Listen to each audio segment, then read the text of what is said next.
കേരളത്തിലെ ആരോഗ്യരംഗത്ത് സംഭവിച്ചുകൊണ്ടിരിക്കുന്ന കാര്യങ്ങൾ ഞെട്ടിക്കുന്നതാണ്. ഇന്നത്തെ വാർത്ത നമുക്കറിയാം. ഗർഭപാത്രം മാറ്റിവെക്കാൻ ശസ്ത്രക്രിയയ്ക്ക് ആലപ്പുഴ മെഡിക്കൽ കോളേജിൽ 5 വർഷം മുൻപ് വിധേയായ ഉഷ എന്ന തൊഴിലുറപ്പ് തൊഴിലാളിയുടെ വയറ്റിൽ കത്രികയുമായിട്ട് അവർക്ക് 5 വർഷക്കാലം വേദന സഹിച്ച് ജീവിക്കേണ്ടതായിട്ട് വന്നു. എത്രയോ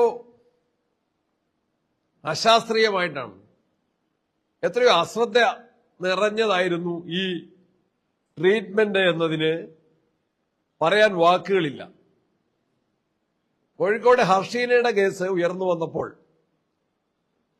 ആ സ്ത്രീക്ക് ഇത് മെഡിക്കൽ കോളേജിൽ നിന്നാണ് തന്റെ വയറ്റിൽ കത്രിക കുടുങ്ങിയത് എന്ന് സ്ഥാപിച്ചെടുക്കുന്നതിന് വലിയ കഷ്ടപ്പാടുകൾ സഹിക്കേണ്ടതായിട്ട് വന്നു. അവർക്കുണ്ടായ വേദന ശരീരത്തിന്റെ മാത്രം വേദനയായിരുന്നില്ല. അവരെ സർക്കാർ സംവിധാനങ്ങൾ സത്യത്തിൽ ദ്രോഹിക്കുന്ന ഒരു സാഡിസ്റ്റ് മനോഭാവമാണ് ഗവൺമെന്റ്, ആരോഗ്യവകുപ്പ്, മന്ത്രി ഉൾപ്പെടെയുള്ള ആളുകൾ സ്വീകരിച്ചത്. ഇവിടെ പറയുന്ന ന്യായങ്ങൾ ആർക്കും ബോധ്യം വരുന്നതല്ല. ആരോഗ്യ മേഖലയെ സംബന്ധിച്ച സർക്കാരിന്റെ അവകാശവാദങ്ങൾ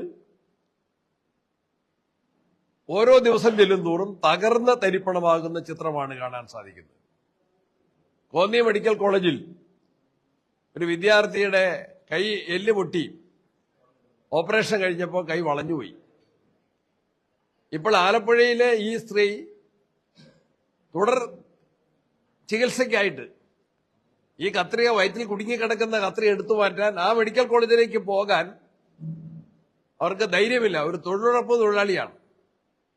അവര് എറണാകുളത്തെ സ്വകാര്യ ആശുപത്രിയിലാണ് ചികിത്സ തേടുന്നത്. ഇതിന് മന്ത്രി ഉത്തരം പറയണം.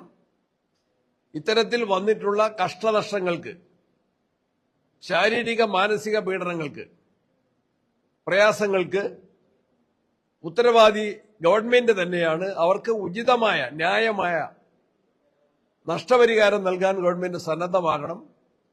അവരെ പീഡിപ്പിക്കുന്നതിനും വേദനിപ്പിക്കുന്നതിനും പകരം